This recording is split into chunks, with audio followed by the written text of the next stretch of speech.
دعوت اسلامی نے دنیا بھر میں دھوم مچائی ہے، سارے جہاں میں عشق محمد کی خوشبو پھیلائی ہے، دین کا پیغام ہے یہ دنیا بھر کے نام ہے۔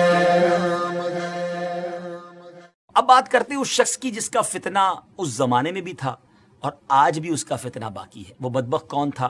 مرزا غلام احمد قادیانی۔ یہ 1839 یا 1840 عیسوی میں پیدا ہوا اور 1886 میں مرزا نے اپنی نبوت کی بنیاد رکھنا شروع کی، جو کہ جھوٹے اور عجیب و غریب من گھڑت الہام اور کشف وغیرہ پر مبنی تھی، جو کہ آج بھی اس کی بدنام زمانہ کتاب براہین احمدیہ میں موجود ہے۔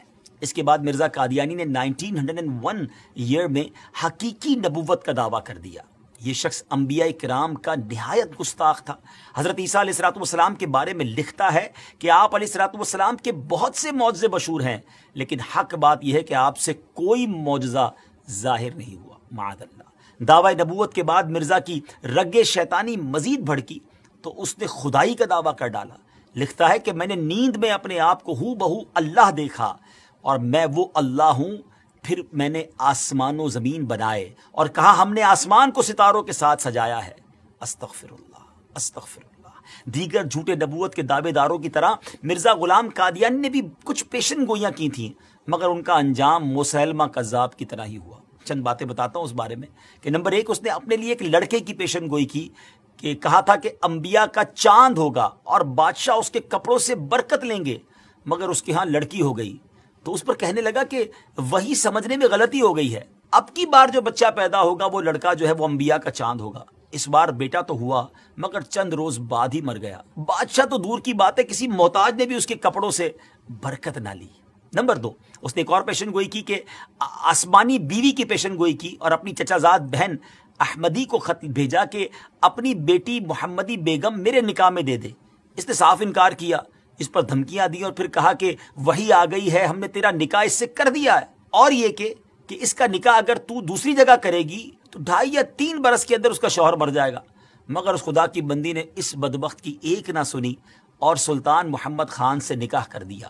وہ آسمانی نکاح دھرا کا دھرا ہی رہ گیا، کچھ بھی نہ ہوا، وہ شوہر نہ مرا اور نہ کچھ اور ہوا۔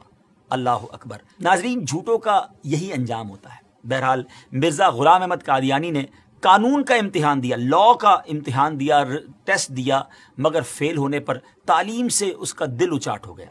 کمزوری دل و دماغ کا مرض پوری عمر رہا، کئی بیماریاں اس کی زندگی میں اس کے ساتھ تھیں۔ 26 مئی 1908 میں یہ لاہور میں اس کو ڈائریا ہوا اور گندگی کے عالم میں، جی ہاں، جب اس کا آخری وقت آیا تو وہ واش روم میں تھا، گندگی میں لت پت تھا اور لوگ اس کی لاش کو دیکھ کر یوں سمجھیے کہ عبرت کا نشان اس کی لاش بن گئی۔ ناظرین، یہ ہے جھوٹے نبی کا انجام۔ ہم سب کو یقیناً یہ یقین ہے، ہمارا ایمان ہے کہ ہمارے آقا علیہ السلام ہی آخری نبی ہیں، اور خود نبی پاک علیہ السلام نے جو فرما دیا لا نبی بعدی، میرے بعد کسی نبی نے نہیں آنا، اور یہی ہمارا ایمان، یہی ہمارا بلیف ہے۔ لیکن ایک بات یاد رکھنی ہے کہ اس طرح کے دعوے کرنے والے، اس طرح کی جرت کرنے والے، اس طرح کا کلیم کرنے والے لوگ اور بھی آئیں گے، کیونکہ علماء کرام نے نبی پاک علیہ السلام کی احادیث سے جو ایکسٹریکٹ کیا ہے، جو شرح بیان کی ہے، وہ یہی ہے کہ قیامت سے پہلے اور بھی نبوت کے دعوے دار آئیں گے۔ ہو سکتا ہے اس دور میں، ہو سکتا ہے کچھ دنوں کے بعد یا کچھ سالوں کے بعد، لیکن مسلمانوں کا شروع سے یہ عقیدہ رہا کہ ان جھوٹے دعوے داروں کی طرف کوئی توجہ نہیں کرنی۔ ہم سب کا عقیدہ، ہمارا بلیف اتنا مضبوط ہونا چاہیے، اور ہے الحمدللہ کہ ہمارے آقا علیہ السلام ہی آخری نبی ہیں۔ کیا خوبصورت قرآن پاک کی سورہ احزاب کی آیت نمبر 40 ہے نا، اللہ تعالیٰ قرآن مجید میں کیا ارشاد فرماتا ہے؟ ما کان محمد ابا احد من رجالکم ولکن رسول اللہ وخاتم النبیین وکان اللہ بکل شیء علیما۔